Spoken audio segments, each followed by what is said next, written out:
अध्याय 03 दो चर वाले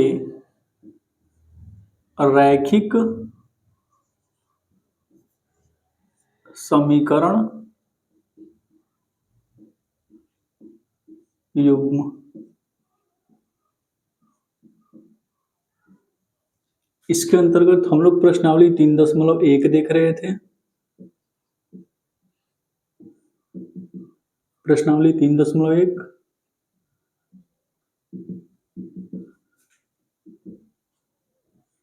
इसमें अंत के 2 प्रश्न बचे हुए थे। तो प्रश्न करने से पहले इसका हम कॉन्सेप्ट देख लेते हैं, जो कि पहले भी देख चुके हैं कि a1x प्लस में b1y प्लस c1 बराबर 0, a2x plus b2y plus c2 is equal to 0, जहाँ a1 का स्क्वायर करेंगे प्लस b1 का स्क्वायर, ये कभी 0 नहीं होगा, और a2 का स्क्वायर करेंगे और b2 का स्क्वायर करेंगे, ये कभी 0 नहीं हो सकता है। ये होता है दो चर वाले रैखिक समीकरण युग्म का व्यापक रूप। इसमें 3 कंडीशन हम पढ़े थे। पहला कंडीशन था a1 बाई a2 ये बराबर नहीं है b1 बाई b2 के। तो जब इन दोनों रेखाओं का हम ग्राफ बनाएंगे ना, तो ये दोनों रेखाएं कैसी होंगी? तो ये दोनों रेखाएं एक दूसरे को प्रतिच्छेदित करेंगी। प्रतिच्छेदित करती हैं तो इनका एक हल मिलता है, जो कि उभयनिष्ठ होता है दोनों के लिए, और एक हल मिल गया तो ऐसी स्थिति में ये हो जाते हैं संगत। दूसरा हम पढ़े थे a1 बाई a2 अगर बराबर आ जाए b1 बाई b2 के, तो हमें c1 बाई c2 भी चेक करना होता है। अगर c1 बाई c2 बराबर नहीं आया तो ऐसी स्थिति में जो रेखाओं का ग्राफ बनता है वो कैसा बनता है? ये दोनों रेखाएं समांतर होती हैं। समांतर होती हैं तो कोई हल नहीं मिलता है, कोई हल नहीं, यानी दोनों का कोई उभयनिष्ठ बिंदु नहीं मिलता है, कोई हल नहीं मिलता है। जब कोई हल नहीं मिला तो ऐसी स्थिति को हम कह देते हैं असंगत। ठीक। तीसरा हमें मिला था a1 बाई a2 अगर बराबर आ जाए b1 बाई b2 के, तो हमें c1 बाई c2 भी चेक करना होता था। अगर ये तीनों बराबर आ गए, तीनों अनुपात बराबर, तो ऐसी स्थिति में ये जो रेखाएं होती थी वो समपाती होती थी, यानी एक के ऊपर ही दूसरी रेखाएं बनती थी। जब समपाती हो जाएंगे तो कितने हल? तो अनेक कहिए, चाहे इसी को आप कह दीजिए अनंत हल। जब अनंत हल मिल जाएगा तो ऐसी स्थिति में हो जाएगा आपका संगत। ये पीछे के वीडियोज में हम 1-2 लेक्चर्स में ये सब बातें हम बताए हैं, फिर इसमें ही बता दिए। अब यहाँ पे क्या होगा कि आपको समीकरण दिया रहेगा, जैसे यहाँ पे एग्जांपल लिख सकते हैं 2x माइनस 3y प्लस में 7 इज इक्वल टू 0। अब कह देगा कि ये जो भी दिया हुआ समीकरण है ना, ये जो दिया हुआ समीकरण है इसके समांतर 2 समीकरण लिखिए, या इसको प्रतिच्छेदित करने वाला 2 समीकरण लिखिए, या फिर ऐसा बोल देगा कि इसको मतलब इसके संपाती आप क्या करिए तो 2 समीकरण लिखिए। तो कैसे करना है इसको ध्यान से देखिए। जैसे यहाँ पे अगर अनुपात बराबर नहीं है, नॉट इज इक्वल टू आ गया ना, किस किस की बात करें तो a1 और b1, मतलब ये अनुपात बराबर नहीं आया, तो इन दोनों संख्याओं में हम अलग अलग संख्याओं से गुणा करा देंगे। इन दोनों संख्याओं में अलग अलग संख्याओं से गुणा करा देंगे तो इनका अनुपात बराबर नहीं आएगा। अगर ये समांतर वाला कंडीशन चाहिए तो इन दोनों संख्याओं में, जैसे ये पहली संख्या और ये दूसरी संख्या, इन दोनों में तो किसी एक ही संख्या से गुणा कराएंगे, लेकिन जहां पे बराबर नहीं है c1 बाई c2 वाले कंडीशन में, तो यहाँ पे किसी अन्य संख्या से गुणा कराया जा सकता है। जब संपाती आ गया तो इन तीनों संख्याओं में बराबर किसी एक संख्या से गुणा कराने पे इस स्थिति को फॉलो करेगा। तो ऐसी स्थिति में आप जितना भी समीकरण चाहें, चाहे वो प्रतिच्छेदित होने के लिए या फिर समांतर होने के लिए या फिर संपाती होने के लिए ज्ञात कर सकते हैं। फॉर एग्जाम्पल जैसे देखिए हम पहले एक प्रतिच्छेदित वाला ले रहे हैं, तो ये समीकरण आपको दिया हुआ है, इसको प्रतिच्छेदित करने वाला एक दूसरा समीकरण आपको बनाना है। तो अब क्या बोलेंगे कि पहला और दूसरा अनुपात a1 b1 की बात कर रहे हैं ना, तो ये अनुपात बराबर नहीं होना चाहिए, तो हम अपने से यहाँ पे 2 दिया, हम 2 से ही गुणा करा देते हैं, तो ये हो जाएगा 4x। इसको बराबर नहीं कराए तो यहाँ पे 2 से कराए है ना, तो यहाँ पे हम मान लीजिए 4 से करा देते हैं, तो 4 तिहाई 12y प्लस में 7 बराबर 0। अब आप चेक कर सकते a1/a2 यानी 2/4 मिला, और b1/b2 यानी -3/में -12, ये 1/2 आ गया, और ये माइनस से माइनस कट के 1/4 आ गया। तो क्या 1/2 और 1/4 बराबर है? तो नहीं भाई, ये बराबर नहीं है। जब ये बराबर नहीं है इनका अनुपात, तो ऐसी स्थिति में कैसा हो गया? प्रतिच्छेदित आ गया। वही हम बोले थे कि जहां पे बराबर नहीं करना है वहां पे अलग अलग संख्याओं से आप गुणा करा सकते हैं। जैसे समांतर वाला देख लेते हैं।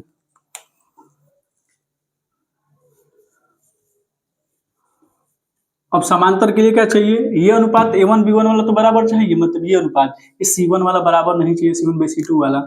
तो देखिए इन दोनों में किसी एक बराबर संख्या से, जैसे हम इन दोनों में 2 से गुणा करा देते हैं, तो यहाँ पे 2 से गुणा कराएंगे 4x, यहाँ पे 2 से गुणा कराएंगे 6y, और यहाँ पे बराबर नहीं करना है तो किसी और से गुणा कर, जैसे 1 से ही गुणा करा देते हैं, तो 1 से गुणा कराएंगे तो वही 7 मिल जाएगा, ये आ गया बराबर 0। अब चेक कर सकते हैं a1/a2 यानी 2/4, b1/b2 यानी -3/में -100, c1/c2 यानी 7/7, ये कटेगा 2 बार में, माइनस से माइनस ये भी 2 बार में, ये कटेगा 1 बार में। यानी यहाँ पे जो रिजल्ट के तौर पे देखेंगे तो यहाँ पे 1/2 मिला, 1/2, और यहाँ पे क्या मिल गया? ये मिल गया 1। तो ये दोनों बराबर, ये बराबर नहीं है, यानी a1/a2 b1/b2 बराबर है, जबकि c1/c2 बराबर नहीं है, तो ये मिल गया समांतर वाला। हमें चाहिए संपाती। संपाती में तीनों बराबर चाहिए ना, तो तीनों संख्याओं में जो भी तीनों संख्याएं दी गई हैं उनमें किसी एक ही संख्या से गुणा करा दे रहे हैं। जैसे देखिए आप बराबर संख्या कोई आप 3 ले लेते हैं यहाँ पे, चलिए सबको 3 से गुणा करा दीजिए, यहाँ पे हो जाएगा 6x माइनस में 9y प्लस में 21 बराबर 0। भाग दे के चेक कर लेते हैं, 2/6 हो जाएगा, -3/में -9 हो जाएगा, 7/21 हो जाएगा, 2 से कटेगा 3 बार में, माइनस से माइनस 3 से भी ये 3 बार में, 7 से ये 3 बार में, 1/3 1/3 1/3। जब ये तीनों अनुपात बराबर आ गए तो ऐसी स्थिति में ये संपाती वाला हो गया। तो आया समझ में? देखिए फिर से एक बार सुन लीजिए, आपको कोई समीकरण दिया रहेगा, इस समीकरण के समांतर पूछ सकता है, प्रतिच्छेदित पूछ सकता है, या संपाती पूछ सकता है। तो ये कंडीशन आपको किसी भी हालत में समझना पड़ेगा, याद करना पड़ेगा इसे। प्रतिच्छेदित वाले में a1/a2 b1/b2 बराबर नहीं होते हैं, तो जो भी पहली और दूसरी संख्या है यानी a और b के जगह पे उन संख्याओं में किसी अलग अलग संख्याओं से गुणा करा दीजिए। जब ये तीनों इस कंडीशन में आ जाए तो ये 2 बराबर होते हैं, तीसरा बराबर नहीं होता है। जो शुरुआती के 2 है इसमें किसी एक ही संख्या से गुणा करा दीजिए, और इसमें किसी दूसरे संख्या से गुणा करा दीजिए। जब तीनों अनुपात बराबर निकालना, संपाती वाला निकालना हो, तब तीनों में ही किसी एक ही संख्या से गुणा कराने पे हमें आंसर प्राप्त हो जाएगा। और ये आया समझ में? तो चलिए अब इस हम क्वेश्चन देख लेते हैं जो बुक में दिया हुआ है, इसको इरेज कर दें।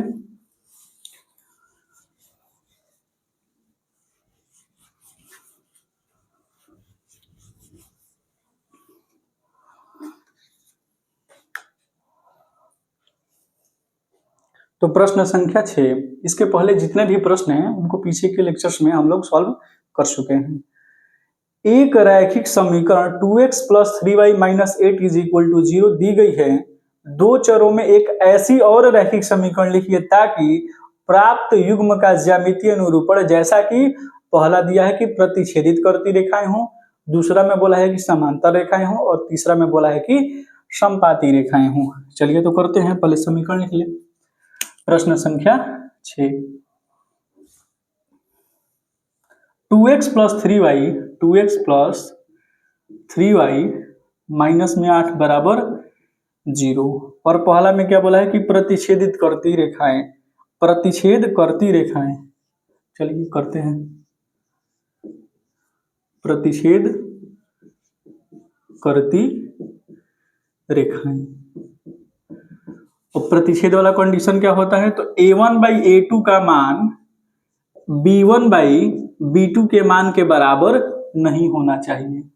ठीक है भाई, तो हम क्या करेंगे, इन दोनों में कोई अलग अलग संख्या से गुणा करा देते हैं। जैसे यहाँ पे 2 है तो इसमें 3 से गुणा करा देते हैं, तो ये हो जाएगा 6x प्लस में, यहाँ पे 3 से, तो यहाँ पे हम 2 से करा देते हैं, तो 3 दूनी 6y माइनस में 8 बराबर 0। इससे कोई मतलब नहीं रहता, इसमें गुणा कराएं या ना कराएं कोई फर्क नहीं पड़ेगा। अब चलिए देख भी लेते हैं कंडीशन पे। a1 का मान कितना है, 2 है, a2 का मान 6 है, b1 का मान ये 3 है और b2 का मान 6 है। 2 से कटेगा 3 बार में, 3 से कटेगा 2 बार में, 1/3 और ये आ जाएगा आपका 1/2। ये बराबर है, नहीं भाई ये बराबर नहीं है, तो कह सकते हैं कि अतः यह रेखा कैसी है, तो यह रेखा दी गई रेखा को क्या करेगी, तो दी गई रेखा को प्रतिच्छेदित करेगी।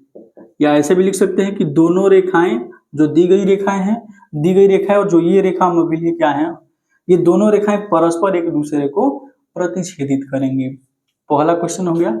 अब देखिए इसमें दूसरा हम देख लेते हैं।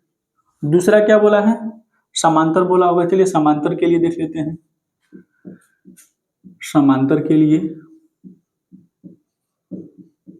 तो समांतर वाला कंडीशन लिखिए, a1/a2 is equal to b1/b2 is not is equal to c1/c2। यानी कि पहली और दूसरी संख्या में किसी एक ही संख्या से और तीसरी वाली में किसी अन्य संख्या से। तो यहाँ पे 2 है, तो यहाँ पे हम करा देते हैं, सभी 2 से मल्टीप्लाई करा देंगे इसमें, तो ये हो जाएगा 4x। यहाँ भी 2 से करा देंगे 6y और यहाँ पे 3 से करा देते हैं, तो हो जाएगा माइनस में 24 बराबर 0। मिल गई ये रेखा। देख भी लेते हैं, a1/a2, a1 ये होता है 2 और a2 कितना है, यहाँ पे है 4 इज इक्वल टू b1 का मान 3 है और b2 का मान 6 है, c1 का मान -8 है और यहाँ पे है माइनस में 24। 2 से कटेगा 2 बार में, 3 से कटेगा 2 बार, माइनस से माइनस और 8 से कटाइए 3 बार में, 1/2 और यहाँ पे कितना आ गया 1/3। यानी कि ये दोनों मान बराबर आ गए, जबकि ये बराबर इसके नहीं है। ये कंडीशन मिल गया, तो लिखेंगे अतः यह रेखा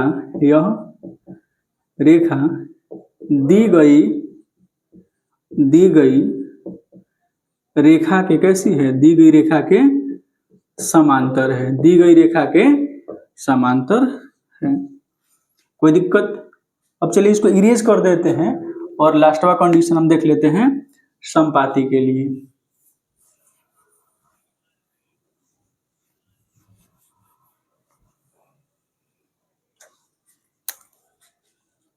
तीसरा इसमें बोला है समपाती रेखाएं हों, यानी समपाती के लिए फिर ऐसे लिख सकते हैं समपाती रेखाएं हों।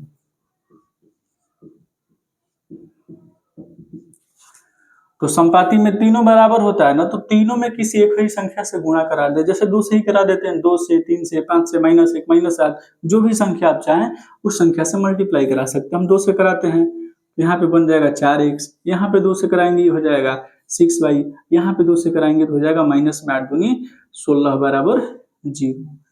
चेक भी कर लेते हैं। कंडीशन पहले लिख दे क्या इसका कंडीशन, चलिए यहाँ पे कंडीशन लिख देते हैं, a1/a2 is equal to b1/b2 is equal to c1/c2 होना चाहिए। चलिए a1 का मान 2 दिया हुआ है, a2 का मान 4 है, b1 का मान 3 दिया हुआ है और b2 का मान 6 है और c1 का मान -8 है और c2 की बात करें तो यहाँ पे माइनस में 16। अब देख सकते हैं 2 बार में भी कटा, 2 बार में भी कटा, माइनस से माइनस 8 दूनी 16। ये तीनों का मान कितना आ गया 1/2, 1/2, 1/2। यानी ये कंडीशन किसका होता है, जाहिर सी बात है समपाती का होता है। तो लिख सकते हैं अतः यह रेखा दी गई रेखा के क्या है समपाती है। यानी दोनों रेखाओं का जब ग्राफ बनाएंगे ना तो एक के ऊपर ही एक बनेगा। तो उम्मीद करते हैं कि ये प्रश्न पूरा समझ में आया होगा। ठीक, तो इसके बाद इसका लास्ट क्वेश्चन एक और है, उसको भी देख लेते हैं। प्रश्न संख्या 7, समीकरण दिया है, समीकरण x - y + 1 = 0 और 3x plus 2y minus 12 is equal to 0 का ग्राफ खींचिए। ठीक है भाई, खींच लेंगे। x अक्ष और इन दोनों रेखाओं से बने त्रिभुज के शीर्षों के निर्देशांक ज्ञात कीजिए और त्रिभुजाकार पटल को छायांकित कीजिए। तो चलिए भी क्वेश्चन कर लेते हैं, इरेज कर दे रहे हैं इसको।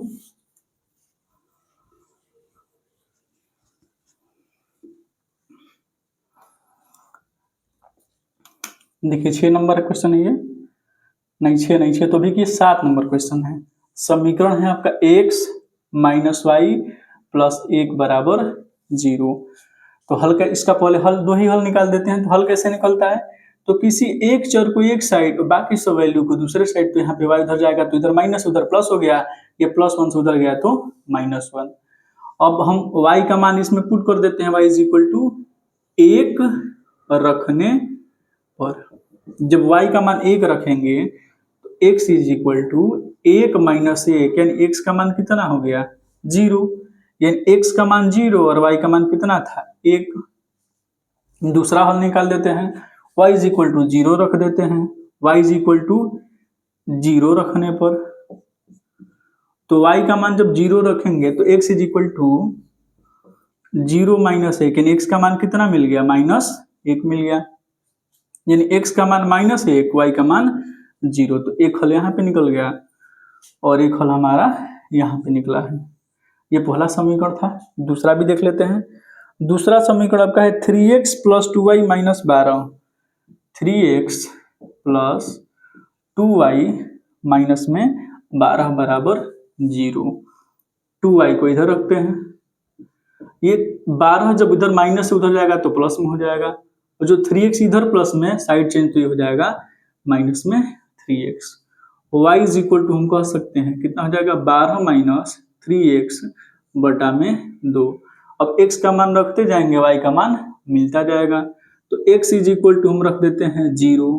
अब x इज इक्वल टू जब 0 रखेंगे तब देखते हैं क्या होता है, y is equal to 12 minus 3 गुणे 0 और बटा में 2, तो 12 3 में 0 से गुणा कराएंगे 0 हो जाएगा, बटा में 2 ये हो जाएगा 12 बटा में 2, यानी इसका मान आ गया 6, अर्थात y का वैल्यू आ गया शून्य नहीं 6 ना, यहाँ पे 6 बार में कटा है।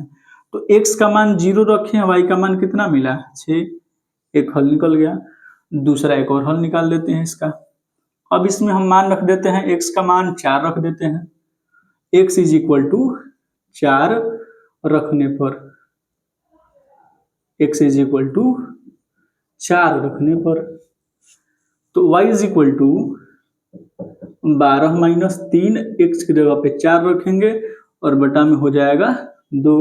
y is equal to 12 minus 4 में 3 से गुणा कराएंगे 12, 2 हो जाएगा, 12 में से 12 घटेगा 0 बटा में 2।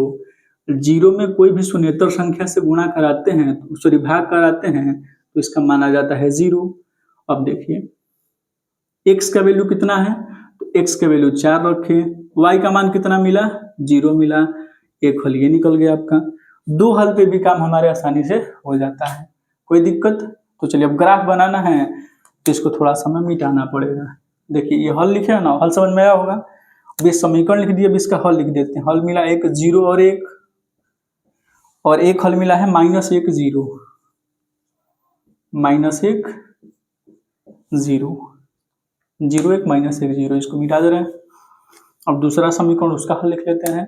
तो दूसरा समीकरण था 3x प्लस में 2y माइनस में 12 बराबर 0। अब यहाँ पे वैल्यू क्या है, तो एक वैल्यू आई है, एक हल इसका आया है 0 और 6, तो लिख लेते हैं 0 और 6, और दूसरा हल मिला है 4 और 0। ठीक, अब इसको इरेज करके इसका ग्राफ हम प्लॉट करते हैं।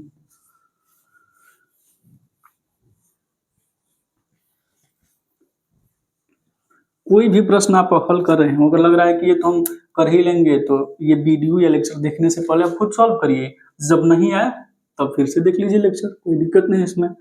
चलिए अब इसको प्लॉट करते हैं।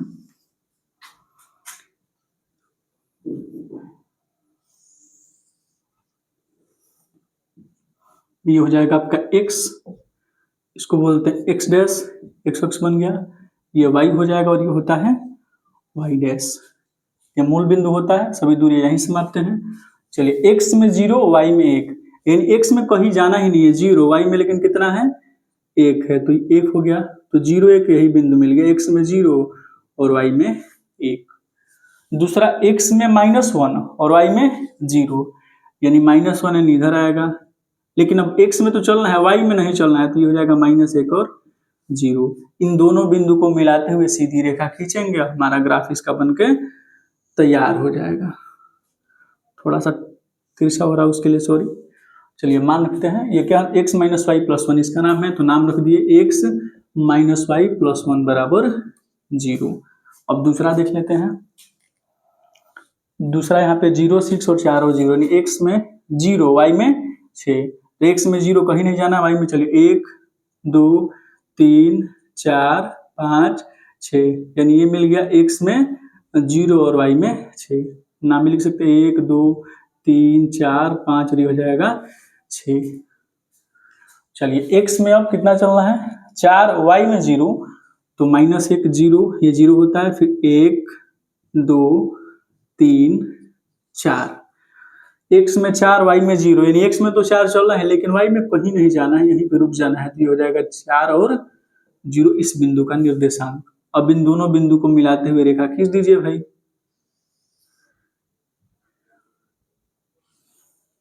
जब काटेंगे ना तो x = 2 और y = 3 पे ये कट करना चाहिए, ठीक। यानी कि जो ग्राफ एक दूसरे को काटे हैं, किस बिंदु पे काटे हैं, तो x में चलना है 2, y में चलना है 3। जब भी आप ग्राफ पेपर पे बनाएंगे ना तो एकदम सटीक निकल के आएगा, कोई दिक्कत इसमें। अब देखिए प्रश्न में क्या बोला था कि ये जो दोनों रेखाएं हैं ना, इन दोनों रेखाओं को लेंगे और x अक्ष को लेंगे, यानी x अक्ष ये हो गया और दोनों रेखाएं ये हुई, एक ये और एक ये। इनको अगर ध्यान से देखेंगे तो त्रिभुज बन रहा है यहाँ पे, अगर उसका हम शीर्षों को डिनोट कर दे, दिखा दे यहाँ पे, तो ये A हो गया और ये B हो गया और ये हो गया आपका। चलिए यहाँ पे लिख लेते हैं x अक्ष तथा दोनों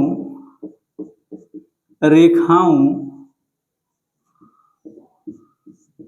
से बने त्रिभुज के शीर्षों के निर्देशांक। अब यहाँ पे त्रिभुज ABC बना है ना, तो हम A का निर्देशांक दिखा देते हैं कितना जी 2 और 3, B का निर्देशांक दिखा देते हैं -1 और 0, C का निर्देशांक दिखा देते हैं कितना 4 और 0। तो यहाँ पे जाके ये जो हमारा प्रश्न है पूरी तरीके से कंप्लीट हो गया।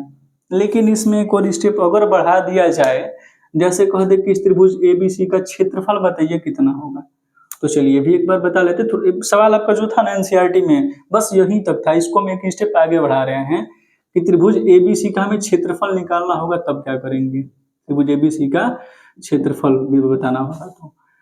तो अगर एरिया की बात करें क्षेत्रफल, तो इसका फॉर्मूला होता है 1/2 गुणे आधार गुणे ऊंचाई में भी कैसा ऊंचाई, तो लंबवत ऊंचाई लेते हैं जो परपेंडिकुलर हो, तो 1/2। अगर हम आधार की बात करें तो यही आधार होगा, तो यहाँ से यहाँ तक देखें तो 4 है और एक डिस्टेंस यहाँ पे है, क्योंकि दूरी तो नेगेटिव में होता नहीं है, तो एक दूरी यहाँ पे ले लेंगे एक मात्र की और ये है 4, तो 4 1 5, ये आधार हो गया। ऊंचाई की बात करें तो इस बिंदु पर पहुंचने के लिए y अक्ष में कितना चलेंगे जी लंबवत, तो 3 चलेंगे, तो ये हो जाएगा 3, 1/2 गुणे आधार गुणे ऊंचाई, ये हो जाएगा इसका क्षेत्रफल, तो 5 3 15, 15 बटा में यानी कह सकते हैं 7.5, 7.5, जो भी इसका मात्रक दिया हो मात्रक का हो जाता है स्क्वायर। आया समझ में। तो ये आपके प्रश्न में पूछा हुआ नहीं था, फिर भी अगर एक स्टेप आगे बढ़ा दे पूछ दे तो आसानी से निकाल सकते हैं। और क्या हो सकता है इसमें, तो ऐसा भी कह सकता है कि जो हम x अक्ष में बोला था, तो कह दे कि y अक्ष तथा इन दोनों रेखाओं से बनने वाले त्रिभुज को देखिए, देखिए ये y अक्ष हो गया और ये दोनों रेखाएं हो गई, इनके बीच में अगर त्रिभुज की बात करें तो ABC बोल चुके हैं ना, तो यहाँ पे बोल देते हैं D और E, तो हो जाएगा A D और ये त्रिभुज बन जाएगा। इसको छायांकित करने के लिए अगर बोला रहता तो उसको छायांकित कर देते हैं। आया बात समझ में। तो प्रश्न आपका यही इससे पहले ही समाप्त हो चुका है, प्रश्न यहीं पे समाप्त हो गया, लेकिन इसमें अगर कुछ वैल्यू कुछ ऐड कर दे, कुछ प्रश्न को बढ़ा दे, तब कैसे सॉल्व करेंगे आपको हम बता दिए हैं। यहाँ तक दिक्कत? तो अभी तक जितना भी हम लोग पढ़े इस प्रश्नावली 3.1 में, दो चर वाले रैखिक समीकरणों का इंट्रोडक्शन हुआ, फिर उसके बारे में हल करना सीखे, उसको ग्राफी बनाना सीखे, हल निकाले हैं तो किस विधि से निकाले हैं? ग्राफीय विधि से निकालेंगे। इसका और 2 विधि, हालांकि पहले सिलेबस में 3 विधि था, लेकिन अब बीजगणितीय मेथड कितने हैं? विधि और 2 है। कौन कौन से? तो एक है प्रतिस्थापन, उस पर पूरा 3.2 है, और एक है विलोपन, उस पर 3.3 होगा। पहले एक विधि हुआ करती थी, मतलब अब सिलेबस में नहीं है, वो विधि था आपका वज्र गुणन विधि। तो इन 2 विधियों को हम आगे के लेक्चर्स में देखेंगे। आज के लिए इतना ही, धन्यवाद।